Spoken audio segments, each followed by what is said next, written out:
이 시간에는 종교개혁과 그에 따른 카톨릭의 보복에 대해서 알아보도록 하겠습니다. 인용한 성경은 한글 킹제임스 성경입니다. 1510년에 젊은 마틴 루터는 자신의 선임 사제와 맞대면하게 되었습니다. 선임 사제는 마틴을 형제들 간에 있는 논쟁을 해결하기 위해서 로마로 파견하게 되었습니다. 마틴 루터는 자기와 같이 하찮은 사제에게 로마까지 갈 수 있는 영광을 준 것에 대해서 감사를 표했습니다. 이 일은 그의 인생에서 아주 중요한 일이었습니다. 마틴은 로마의 영광을 보게 될 것이었기 때문입니다. 그는 이 일을 계기로 자신의 믿음이 더 성숙하게 될 것이라고 생각했습니다. 로마에 도착했을 때 루터는 거룩한 로마여 당신에게 문안드립니다. 이렇게 외쳤습니다. 그리고 이 거룩한 도시에 기쁨의 눈물로 입성하였습니다. 하지만 이 로마에서 그가 본 것은 사실 충격 그 자체였습니다.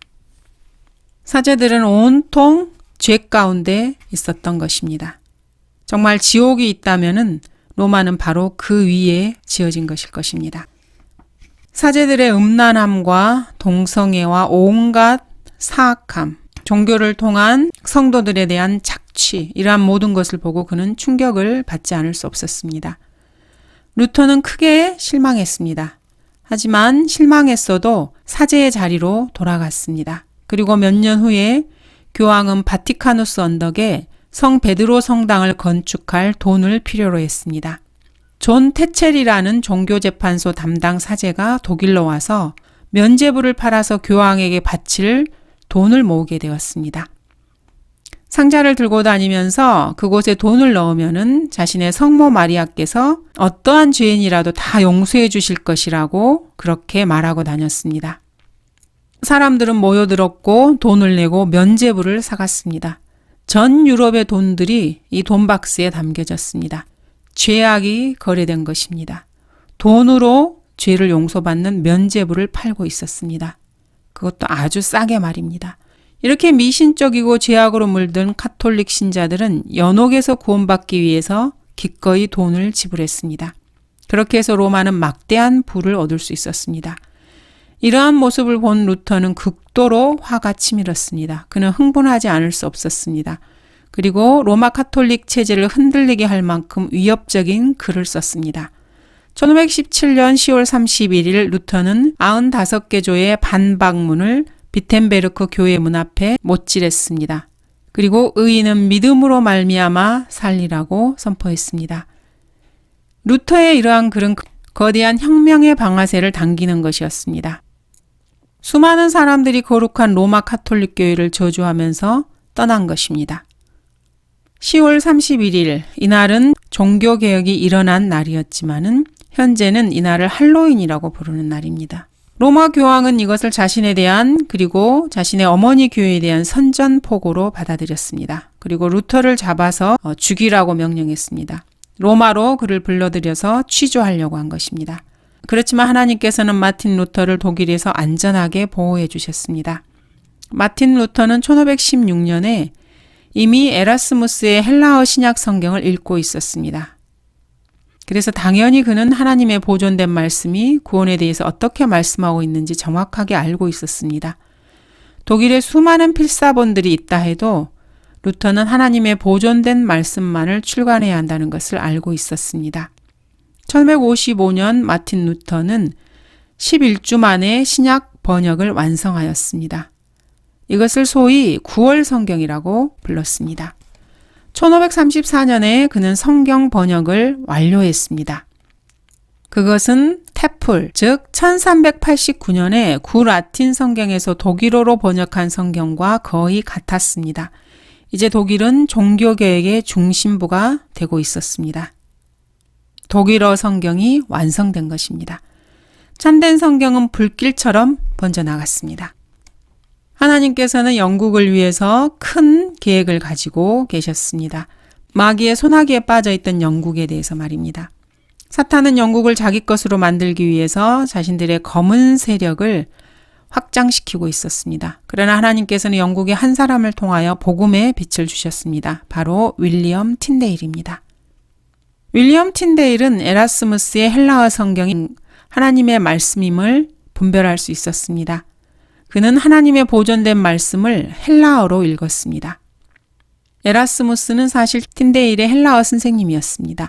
1523년 틴데일은 헬라어 성경을 영어로 번역해 달라고 요청했습니다. 하지만 자신이 원했던 답을 듣지 못했습니다.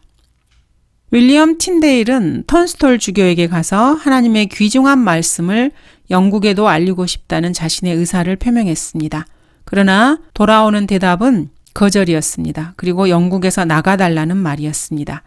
교황이 절대로 허락할 수 없다는 것을 턴스톨 주교나 토마스 모어 그리고 울시 추기경은 잘 알고 있었던 것입니다.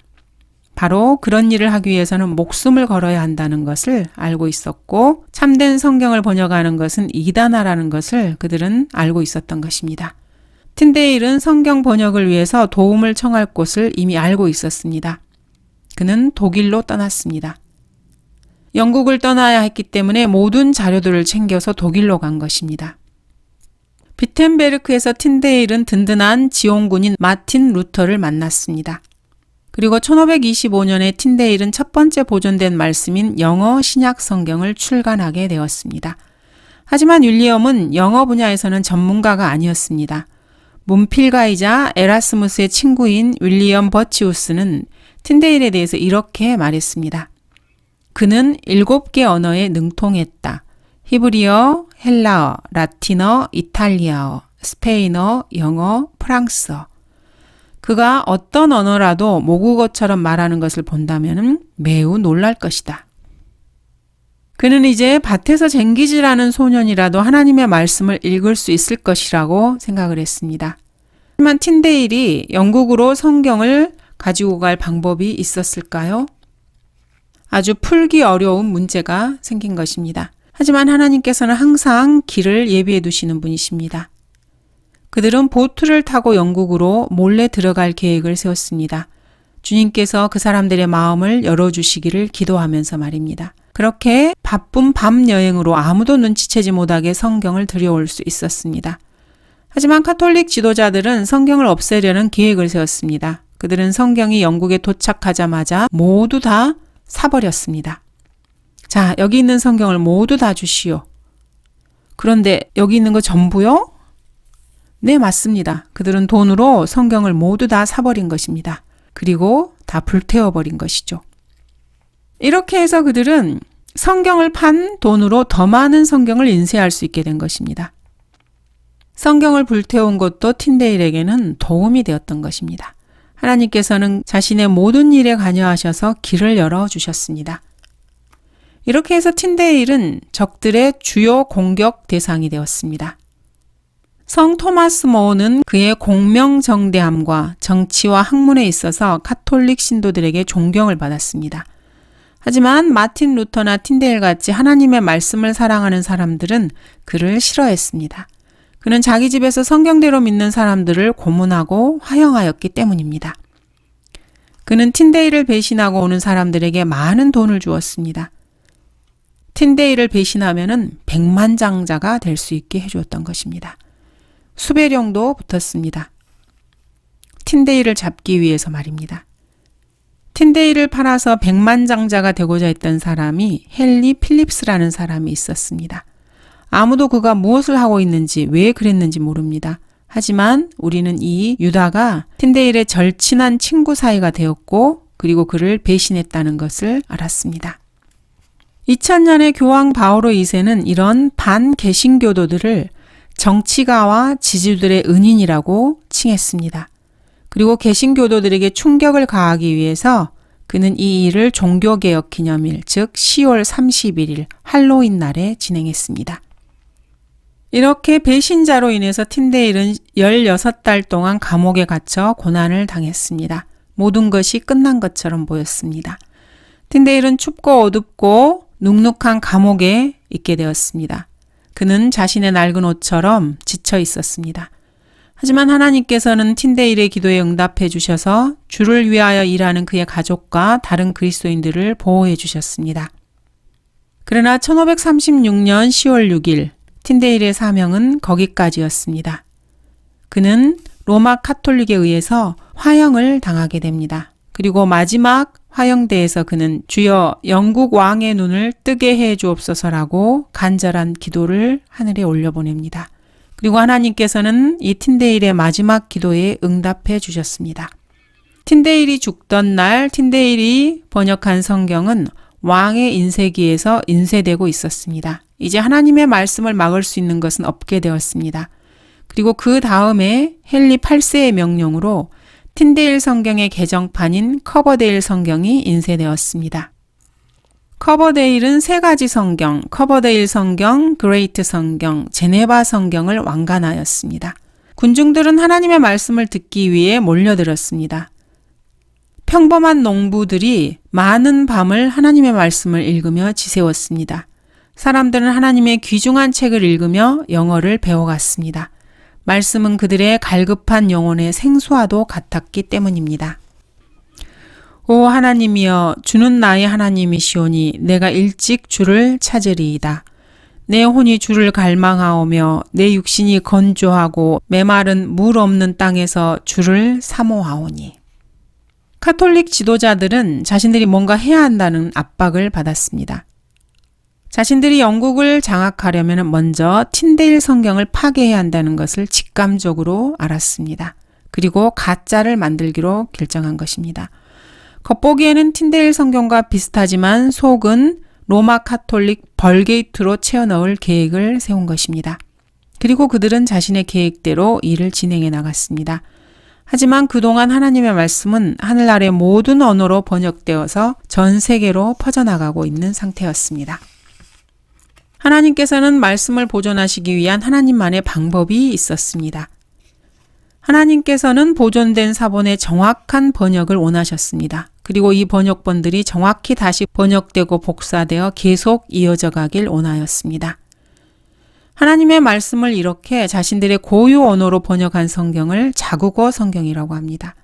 구라틴 성경에서 독일어, 프랑스어, 이탈리아어, 영어로 이렇게 성경은 번역되어 나갔습니다.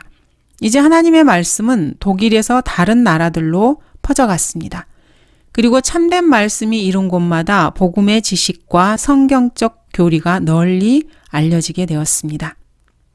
이 모든 것은 보도파 그리스도인들과 에라스무스의 헬라어 성경에 근간을 둔 것이었습니다. 왈덴스라고도 불리는 보도파 그리스도인들은 에라스무스 헬라어 성경을 보존하였고 이 성경을 통해서 루터가 독일어로 성경을 번역하였고 존 칼빈은 프랑스어로, 디도다티는 이탈리아어로, 틴데일은 영어로 번역을 하였습니다. 그리고 루터와 존 칼빈과 두오다티와 틴데일이 번역한 이 성경들을 기반으로 해서 덴마크어, 스웨덴어, 아이슬란드어, 폴란드어, 헝가리어, 핀란드어, 화란어, 스로베키아어, 체코어 등으로 성경이 번역되어 나갔습니다. 성경이 널리 퍼지면서 빛이 사람들에게 들어갔고 그들은 로마 카톨릭이 틀렸다는 것을 알게 되었습니다. 그리고 사람들은 로마 카톨릭 지도자들에게 반발심을 가지고 그들이 거짓말장인 것을 성경을 통해서 알게 되었습니다.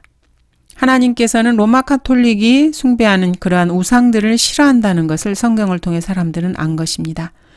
사람들은 자신의 성경을 보고 로마 카톨릭이 자신들을 속였다는 것을 알았습니다.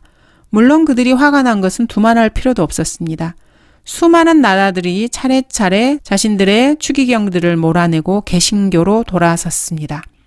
성경 번역가들은 또한 자국어로 문필 활동을 하기 시작했습니다. 더 이상 교육에 사용된 언어는 라틴어가 아니었습니다. 카톨릭 지도자들은 매우 분노할 수밖에 없었습니다. 자신들의 힘이었던 종교가 성경 앞에서 무너져 내려가는 꼴을 지켜보고 있었던 것입니다.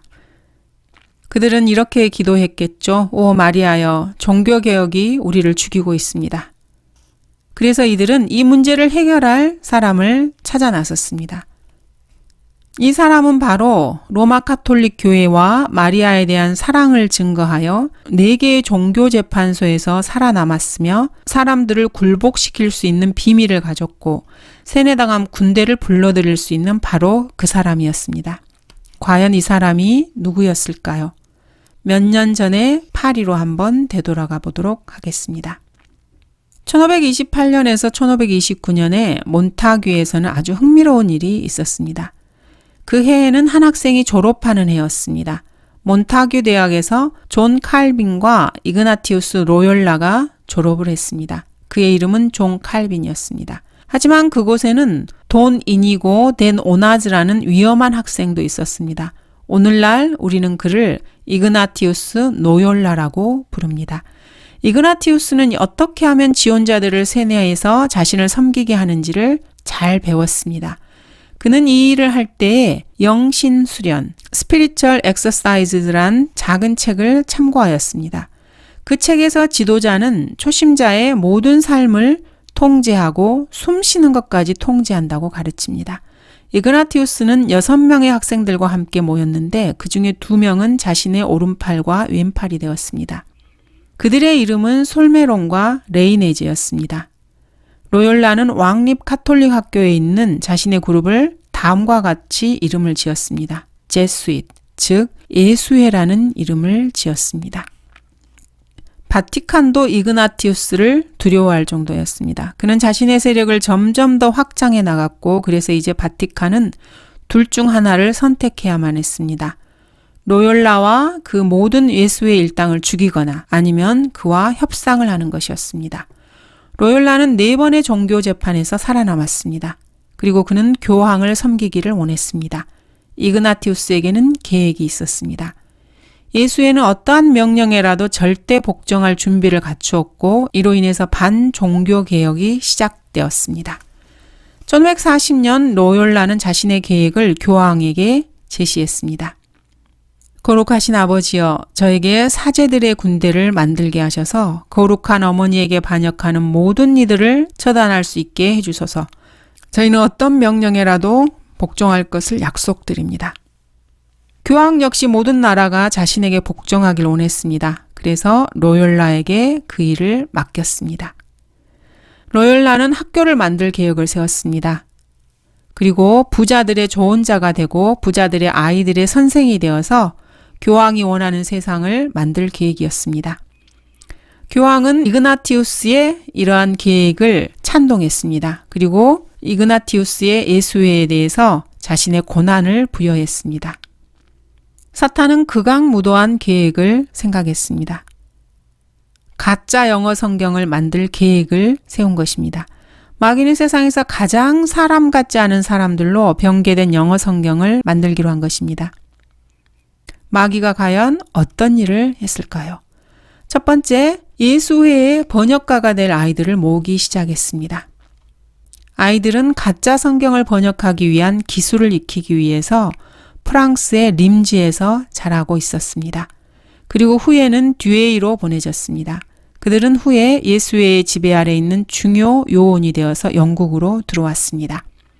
그들의 카톨릭 림즈 신약 성경이나 듀에이 구약 성서는 영국에서 잘 팔리지 않았습니다. 그리스도인들이 그것이 가짜 성경이라는 것을 알았기 때문입니다. 1단계는 실패로 끝나게 되었습니다. 마귀가 첫 번째 대결에서 진 것입니다. 그러나 마귀에게는 두 번째 단계가 있었습니다. 개혁자들과 싸우기 위해서 공회를 소집한 것입니다. 그들은 트렌트 공회에서 결의사항을 냈습니다. 즉, 믿음으로만 구원받지 못한다. 구원은 세례와 선행으로 얻는다. 개신교도들은 구원받지 못한다. 연옥 교리와 면죄부 판매는 정당하다. 개신교 성경들을 저주한다. 모든 성도들이 제사장이 될 수는 없다. 로마 교회는 모든 교회의 어머니이다. 성체 성사는 정당하다. 모든 사람은 교황의 명령에 절대 복종해야 한다. 이것이 바로 트렌트 공회의 결의사항이었습니다. 교황은 이 공회에서 자신을 대신해서 말할 사람들을 신중하게 선택했습니다. 그들이 바로 예수의 신부들인 솔메론과 레이네즈였습니다. 트렌트 공회에서 그들은 하나님의 말씀에 불복하는 개신교도들과 침례교도들을 파괴하고 그들의 이단적인 성경을 영원히 부숴버릴 것을 결의했습니다. 그것도 하나님의 위대한 영광을 위해서 말입니다. 이렇게 트렌트 공회는 개신교도들에게 죽음의 종소리를 울렸습니다. 두 번째 단계가 실행되었습니다. 카톨릭 교도들은 곧 교황과 같은 보조로 움직였습니다. 가톨릭 교회에 대한 모든 반역 사상을 제거해버리기 위해서 계획이 준비되고 있었습니다. 남녀노소를 막론하고 모든 사람을 두려워하게 할 만한 뭔가가 준비 중에 있었습니다. 그것이 바로 종교재판이었습니다. 공포정치가 시작되었습니다. 공회가 열릴 때마다 이러한 공포는 더욱더 증가되었습니다. 1184년 베로나 주교회의에서 이단들을 화형에 처합니다. 1215년 네 번째 라테난 공회에서는 이단들을 화형시키고 그들의 모든 소유를 빼앗는다. 이렇게 해서 종교재판이 형성됩니다. 1220년 종교재판이 새로 형성된 도미니크 수도에 넘겨집니다. 1229년 툴루즈 주교회의에서 이단들에 대한 재판을 체계적 과정으로 만들게 됩니다. 무죄가 입증될 때까지 유죄인 것입니다. 1252년 교황 이노센트 4세는 고소당한 이단들의 자백을 받아내기 위해서 고문하는 것을 교리적으로 정당화시킵니다. 1484년 교황 이노센트 8세는 한 칙령을 반포하여서 독일 전역에 종교재판이 행해지게 합니다. 1486년 이노센트 8세는 마녀들의 망치라는 책을 발간해서 마녀라고 의심되는 사람을 고문하고 처형하는 체계적인 지침을 제시합니다. 종교재판은 당사자에게 절대적으로 불리한 재판이었습니다. 즉, 피고는 자신을 고소한 자를 결코 볼 수 없습니다. 그리고 무엇 때문에 왜 고소되었는지 알 수 없습니다. 변호사도 없습니다. 스스로 자신이 결백함을 증명해야만 합니다. 재판은 피고인이 유죄라는 전제하에 진행이 됩니다. 재판관들이 뭔가를 약속해 준다 해도 그들은 어떤 방법으로든지 피고를 죽이게 됩니다. 숨을 곳은 그 어디에도 없었습니다. 가톨릭이 마녀나 이단으로 정죄한 이들이 누구입니까? 보도파와 같은 그런 참 그리스도인들이 이단으로 정죄되었습니다. 1229년 종교재판소는 툴루즈에서 32,000명의 알비겐스, 즉 보도파와 같은 그리스도인 집단을 처형했습니다. 그들의 재산을 탈취했습니다. 1487년 이노센트 8세는 보도파 이단을 죽이는 자들에게 재용서를 선포했습니다. 그들의 재산 역시 그리스도인들을 죽이는 자의 것이 된다고 약속했습니다. 그리스도인들을 죽이는 사람들의 죄를 완전히 용서해주고 그 재산을 가져갈 권리를 준 것입니다. 자신이 너무나 많은 죄를 지었다고 생각하는 사람, 자기가 너무나 가난하다고 생각하는 사람들이 이 일에 뛰어들었습니다. 수세기 동안 보도파와 성경대로 믿는 사람들은 참된 복음을 두려워하는 가톨릭 지도자들에 의해서 이렇게 조직적으로, 체계적으로 제거당하고 쫓겨다녔습니다. 트렌트 공회 이후에 종교재판은 세계적으로 퍼졌습니다. 재판으로 인한 사망자의 수는 다 셀 수조차 없습니다. 그들에게 이단들을 고문하고 죽이는 것은 자기 몸의 암세포를 제거하는 것, 그 정도의 일이었습니다. 그러나 그들에게 이단보다 더욱더 위험한 것이 있었습니다. 바로 하나님의 말씀이었습니다. 1229년 툴루즈 주교회의에서는 보도파 성경을 읽거나 소유하는 것을 금지시킵니다. 1234년 타라고나 공회에서는 한 나라의 모국어로 기록된 성경은 허가되지 않았으며 모든 성경을 불태우라고 결의합니다. 1408년 제3차 옥스퍼드 주교회의에서는 공인되지 않은 영어 성경을 가지고 있는 자들을 이단으로 규정합니다. 1559년 트렌트 공회에서는 보존된 성경들이 금서 목록에 포함이 됩니다. 종교재판에서 수많은 그리스도인들과 그 성경을 파괴하려는 마귀의 계략이 차근차근 진행되었습니다. 이러한 수많은 인명피해와 재산을 강탈한 그러한 일들에 대해서 2000년이 되어서야 교황 바오로 2세는 겨우 공식적으로 사과했습니다. 그것도 아주 기만적으로만입니다. 그는 이렇게 말했습니다.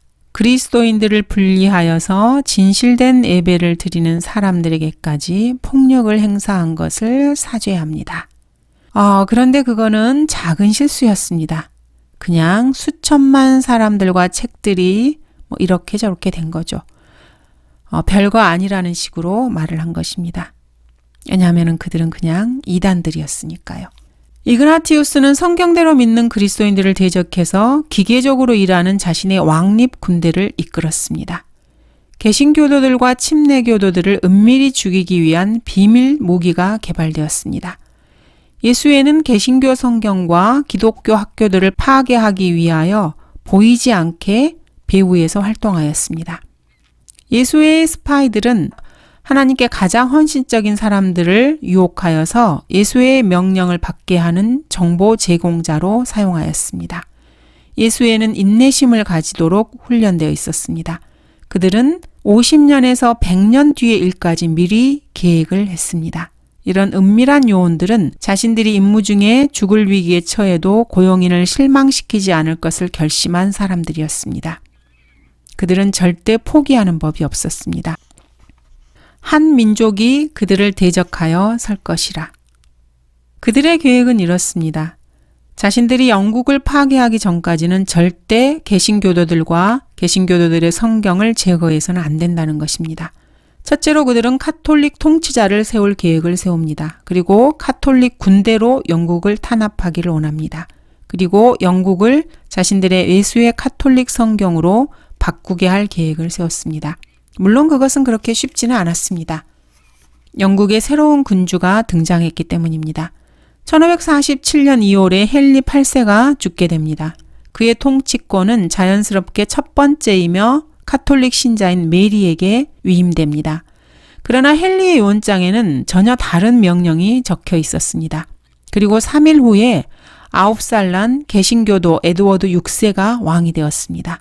그리고 6년 동안 에드워드는 보존된 영어 성경의 개정 증보판을 14번, 그리고 신약은 35판을 냈습니다. 참으로 대단했습니다. 그렇지만 에드워드의 치세는 아주 짧았습니다. 그는 홍역에 걸려서 매우 몸이 쇠약해졌습니다. 그리고 1553년 15살의 나이에 결핵으로 죽게 됩니다. 예수회는 이 일을 아주 기뻐했습니다. 그 다음 군주로 내정된 사람은 냉혹하게 통치했던 신실한 카톨릭 신자였기 때문입니다. 그녀는 많은 개혁자들과 성경 번역가들을 포함한 성경대로 믿는 사람들을 가차없이 화형시켰습니다. 그녀는 자신이 피에 메리라고 불리는 것을 아주 싫어했습니다. 메리는 카톨릭 왕국을 계속 유지하기를 원했습니다. 그러기 위해서는 아이가 필요했습니다. 자신의 후계자가 필요했던 것이죠. 카톨릭 상속자를 얻기 위해서 그녀는 스페인 왕 필리페 2세와 결혼을 했습니다. 그러나 이 결혼은 그녀가 의도했던 것과 달리 별 쓸모가 없었습니다. 그녀는 아이를 가진 것이 아니라 암에 걸리게 됩니다. 그리고 1558년 결국 후계자 없이 죽게 됩니다. 피에 메리를 이어서 과연 누가 왕이 되었을까요? 그렇습니다. 엘리자베스 여왕이 통치하게 됩니다. 25살인 개신교도 엘리자베스가 영국을 통치하게 된 것입니다. 교황과 예수회는 이 일로 경악하게 됩니다. 그들은 엘리자베스의 삶과 통치를 빨리 끝내려고 갖가지 방법을 썼습니다. 예수회는 그녀를 죽이기 위해서 수많은 음모를 꾸몄지만 하나님께서는 엘리자베스 여왕을 보호하셨습니다. 그러자 예수회는 카톨릭 신자인 스코틀랜드 여왕 메리를 영국 여왕으로 만들 계획을 세웠습니다. 하지만 그녀에게는 문제거리가 있었습니다. 헨리 스튜어트와의 결혼이 이 스코틀랜드 여왕에게 재앙이 되었던 것입니다. 다만 한 가지 기뻐할 수 있었던 것은 그의 아들 제임스가 있었던 것입니다. 1567년 헨리 스튜어트는 살해되었고 메리는 추방당했습니다. 그리고 한 살 난 그녀의 아들 제임스 6세가 스코틀랜드의 왕이 되었습니다. 메리는 도피 생활을 하다가 영국으로 들어갑니다. 그러나 그녀는 체포되었고 엘리자베스 여왕의 목숨을 음해하려 했다는 죄목으로 처형을 당하게 됩니다. 사탄은 수많은 시도를 했지만 엘리자베스 여왕을 결코 폐위시키지는 못했습니다. 교황은 작전을 실행으로 옮기기 시작합니다. 1570년 교황 피오 5세는 엘리자베스 여왕을 카톨릭의 반역자로 지목하고 파문시킵니다. 교황은 카톨릭 신자들은 누구라도 엘리자베스 여왕의 명령에 복종하지 말라고 선포를 합니다. 하지만 이러한 교황의 부르짖음은 별 효과가 없었습니다. 왜냐하면 영국의 카톨릭 신자들은 개신교도가 아니었지만 그렇다고 해서 매국노도 아니었기 때문입니다. 자, 그러자 예수회는 필리페 2세에게 이렇게 속삭입니다. 당신의 무적함대로 영국을 점령하시오. 스페인의 필리페 2세는 자신의 무적 함대에 매우 큰 자부심을 가지고 있었습니다. 스페인이 영국을 침공하면은 영국에 있는 카톨릭 신자들로 하여금 엘리자베스를 자극시키도록 할 계획을 세운 것입니다. 스페인 함대는 모든 배들의 두려움의 대상이었습니다. 스페인 해군은 해상전의 전문가들이었습니다. 필리페 2세는 예수의 사제 윌리엄 알렌을 듀에이 대학 교장으로 세워서 영국을 다시 카톨릭으로 바꾸려는 음모를 꾸몄습니다. 또 다른 예수의 사제인 에드먼드 캄피오는 예수의 선교단과 함께 비밀 침공을 하기 위해서 영국으로 잠입했습니다. 그러나 하나님께서는 이들의 음모를 방해하셨습니다. 에드먼드와 다른 두 사제가 잡혀 처형당한 것입니다. 하지만 로버트 퍼스슨이라고 하는 또 다른 예수의 사제가 스페인으로 들어와 영국 침공 계획을 도왔습니다. 계획은 착착 진행되었습니다. 교황은 100만 크라운을 스페인의 필리페 왕에게 온조해 줄 것을 약속했습니다. 그렇게 해서 130여 척의 함대와 10,000명의 선원, 2만 명의 군대로 전쟁이 시작되었습니다. 영국은 80여 척의 함대만을 소집할 수 있었습니다. 엘리자베스 여왕은 그들의 큰 힘이 되었고 그들은 싸울 준비가 되어 있었지만 그들은 단 한 군데의 돌파구조차 찾기 어려웠습니다. 수적으로나 무기로나 이 스페인의 무적 함대를 막을 수 있는 것은 아무것도 없는 것처럼 보였습니다. 그러나 알 수 없는 힘은 이 일을 해냈습니다. 스페인 무적 함대가 패배한 것입니다. 바로 바람 때문에 말입니다. 하나님께서는 강풍으로 무적 함대를 패배시키셨습니다. 함대는 북쪽 바다로 쓸려갔습니다. 많은 함대가 폭풍으로 침몰되거나 영국 해안의 바위들에 부딪혀서 파괴되었습니다. 군대가 영국의 발조차 내딛지 못한 것입니다. 그런 후에 필리페는 또 다른 충격을 받았습니다. 교황이 그 약속한 돈을 단 한 푼도 주지 않은 것입니다. 스페인은 이로써 완전히 파괴되어 버렸습니다. 스페인의 무적 함대는 다시는 일어서지 못했습니다. 영국의 해군이 떠오를 때 스페인의 무적 함대는 가라앉고 있었습니다. 이렇게 예수회가 영국에 대해 계획한 모든 시도가 실패로 끝납니다. 그들은 카톨릭 신자를 왕위에 올려놓지 못했습니다. 그들은 단 한 명의 개신교 지도자도 타도하지 못했습니다. 그들은 영국 카톨릭 신자들의 폭동을 이끌어내지 못했습니다. 그들은 스페인으로 하여금 영국을 점령하지 못하게 했습니다. 그들은 스페인이 영국을 정복하지 못하게 했습니다.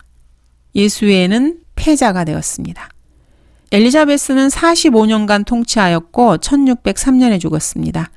믿기 어렵겠지만 다음 왕위로 내정된 사람은 피에 메리의 아들인 스코틀랜드의 왕밖에 없었습니다. 스코틀랜드의 왕 제임스 6세는 이제 영국 왕 제임스 1세가 된 것입니다. 하나님께서는 바로 이때가 하나님의 영어 성경을 완벽하게 할 적합한 때인 것을 아셨습니다. 모든 것이 준비된 것입니다. 언어, 사람들, 그리고 왕이 준비되었습니다. 하나님께서는 최고의 영어 성경을 만들어낼 계획을 세우셨습니다. 감사합니다.